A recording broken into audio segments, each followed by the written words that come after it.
नमस्कार, आदाब, सत श्री अकाल। स्वागत है आप सभी का आपके अपने YouTube चैनल में। आज हम पॉलिटी के एक बहुत इंपॉर्टेंट टॉपिक है अनुसूचियों के बारे में डिस्कस करेंगे। अक्सर यहाँ से क्वेश्चन पूछता है और इससे जुड़े अनुच्छेद भी आपके एग्जाम में पूछे जाते हैं, तो आज की क्लास से 1 नंबर पक्का करें। अगर आप वीडियो एग्जाम के लिए, BPSC के लिए, RO एग्जाम के लिए, पेट के लिए, SSC GD के लिए, पुलिस के लिए या किसी भी एग्जाम के प्रिपरेशन कर रहे हैं, अगर आपके एग्जाम में पॉलिटी से क्वेश्चन आता है तो क्लास आप सबके लिए बहुत ही हेल्पफुल रहेगी। हमारा जो मूल संविधान बना था, हमारे मूल संविधान में 8 अनुसूचियाँ थी, लेकिन वर्तमान में कितनी 12 अनुसूचियाँ हैं, क्योंकि हमने 4 अनुसूचियों को क्या किया, बाद में जोड़ा था संविधान संशोधन के द्वारा। तो किस अनुसूची में किस चीज़ का उल्लेख है उसके बारे में डिस्कस करते हैं। पहली अनुसूची में संघ व राज्य का उल्लेख है। भारत में इस टाइम पे 28 राज्य और 8 यूटी का उल्लेख किया गया है। जब मूल संविधान था तो कितने 14 राज्यों को और 6 यूटी का उल्लेख किया गया था। क्लियर हो गया। दूसरा, तो आर्टिकल 35A और अनुच्छेद 370 है, इसका संबंध किससे, जम्मू कश्मीर से इसका संबंध है। क्या पूर्ण रूप से समाप्त कर दिया गया, नहीं, अभी इसको पूर्ण रूप से समाप्त नहीं किया गया, इसका कुछ भाग अभी भी लागू होता है। दूसरी अनुसूची में प्रमुख जो पदाधिकारी हैं उनके वेतन और भत्ते का उल्लेख, जैसे आपका राष्ट्रपति हो गया, मुख्य न्यायाधीश हो गया, नियंत्रक, महालेखा परीक्षक, ये सब जो प्रमुख पदाधिकारी, इन सब के वेतन और भत्तों का उल्लेख दूसरी अनुसूची में किया गया। राष्ट्रपति का वेतन संचित निधि पर भारित होता है, और जो भी वेतन आपके संचित निधि पर भारित होते हैं उनको उसके पद के दौरान कभी भी कम नहीं किया जा सकता।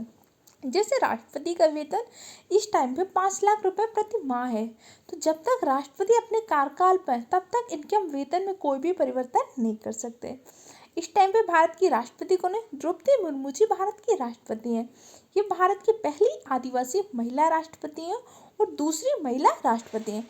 इससे पहली महिला राष्ट्रपति कौन बन चुकी हैं, श्रीमती प्रतिभा देवी सिंह पाटिल, इससे पहले महिला राष्ट्रपति के रूप में कार्यरत रह चुकी हैं।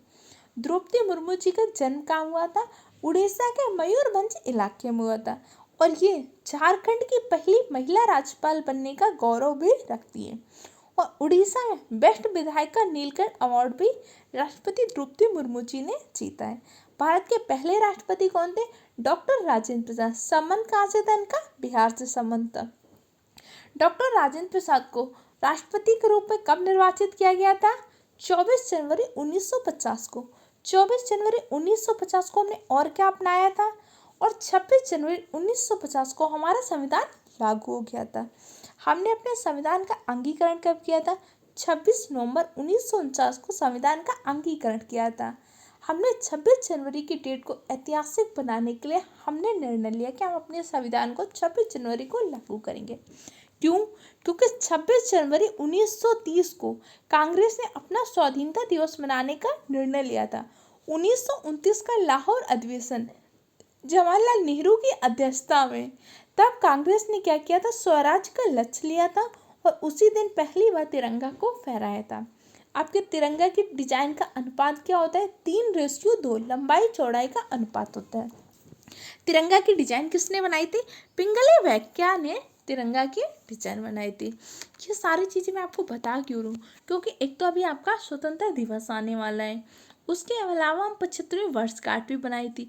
इस सारी चीज़ें आप सबके लिए बहुत इंपॉर्टेंट, और जो चीज़ें करंट में चर्चा में रहती उसी से जुड़ा स्टैटिक आपके एग्जाम में पूछता है। अगला, तीसरी अनुसूची में शपथ या प्रतिज्ञान का उल्लेख किया गया है। कभी आपके मन में आया शपथ या प्रतिज्ञान की बात क्यों करते हैं। शपथ, जैसे आप भगवान के प्रति आस्था रखते हैं, मैं गीता की शपथ लेता हूँ, मैं कुरान की, या मैं जिस चीज़ की, मैं इसकी शपथ लेता हूँ। अब मान लो कोई ऐसा व्यक्ति है जो तो भगवान को मानता नहीं है, मतलब नास्तिक है, वो शपथ लेना चाहता है तो क्या, वो प्रतिज्ञान लेता है कि मैं स्वयं के प्रति प्रतिज्ञान लेता हूँ कि मैं इस कर्तव्य का बखूबी निर्वाह करूँगा या करूँगी। चौथी अनुसूची में राज्यसभा में सीटों को आवंटन है। राज्यसभा में सर्वाधिक सीटें आपके कहाँ पे, यूपी में। यूपी में कितनी है, बिहार में कितनी है, या फिर आप जिस राज्य से वहाँ पे कितनी सीटें आपको पता होनी चाहिए। और राज्यसभा में 12 सदस्यों को मनोनीत कौन करता है, राष्ट्रपति करते हैं। पांचवी अनुसूची में अनुसूचित जाति जो SC ST क्षेत्र, वहाँ का प्रशासनिक नियंत्रण कैसे होगा, इन सब को उल्लेख किया गया है। कुछ ऐसे क्षेत्र होते हैं जहाँ पे मुख्य रूप से जनजातियाँ पाई जाती हैं, तो उनकी संविधा, उनकी कल्चर, उनकी संस्कृति बनाए रखने के लिए प्रावधान किया गया है। छठवीं अनुसूची में असम, मेघालय, त्रिपुरा और मिजोरम के जनजातीय क्षेत्रों के प्रशासन का उल्लेख। पांचवी अनुसूची में भी अनुसूचित जातियों और अनुसूचित जनजाति के प्रशासन का उल्लेख किया गया है, लेकिन छठी अनुसूची में बताया गया मुख्य रूप से असम, मेघालय, त्रिपुरा, मिजोरम पर जोर दिया गया। सातवीं अनुसूची में केंद्र और राष्ट्र की शक्तियों का विभाजन किया गया तीन सूची में, संघ सूची, राज्य सूची और संवर्ती सूची में। संघ सूची पर कानून केंद्र सरकार बनाती है, राज्य सूची में राज्य सरकार, संवर्ती सूची पर दोनों बना सकती है। आठवीं अनुसूची में विभिन्न प्रकार की भाषाओं का उल्लेख किया गया है। जब मूल संविधान बना था तो 14 भाषा थी, वर्तमान में कितनी? 22 भाषाएं। ये 22 भाषाएं, इसमें अंग्रेजी का उल्लेख नहीं किया गया है। 15वीं भाषा में किसको जोड़ी थी? सिंधी को। 21वें संविधान संशोधन के दौरान हमने सिंधी को जोड़ा था। इसके बाद हमने 71वां संविधान संशोधन किया। 71वें संविधान संशोधन से किसको जोड़ा? नमक। नमक का मतलब नेपाली, मणिपुरी, कोंकणी। इसके बाद 92वां संविधान संशोधन के द्वारा बोंडो, डोंगरी, मैथिली और संथाली भाषाओं को जोड़ा। इस टाइम पे वर्तमान में कितनी भाषाएं? कुल 22 भाषाएं हैं। 9वीं अनुसूची में कुछ अधिनियम और विनियमों का विनियमीकरण हुआ। इसके अलावा भूमि सुधार से चीजों को जोड़ा गया था।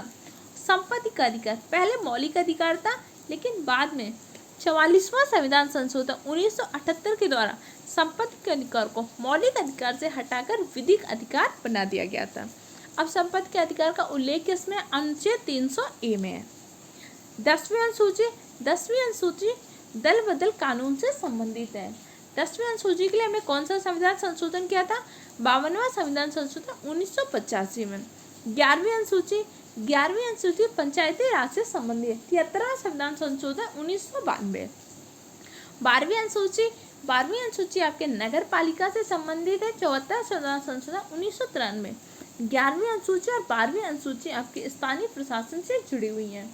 और आपका पंचायती राज व्यवस्था होगी, किस समिति ने कहा था? बलवंत राय मेहता समिति ने। अशोक मेहता समिति ने क्या किया था? द्विस्तरीय व्यवस्था की बात की थी। एवं सिंघवी समिति ने पंचायतों को संवैधानिक करने पर जोर दिया था। इन्फॉर्मेशन कैसे लगी? फीडबैक कमेंट सेक्शन द्वारा दीजिएगा। जल्दी मिलते हैं नेक्स्ट क्लास में।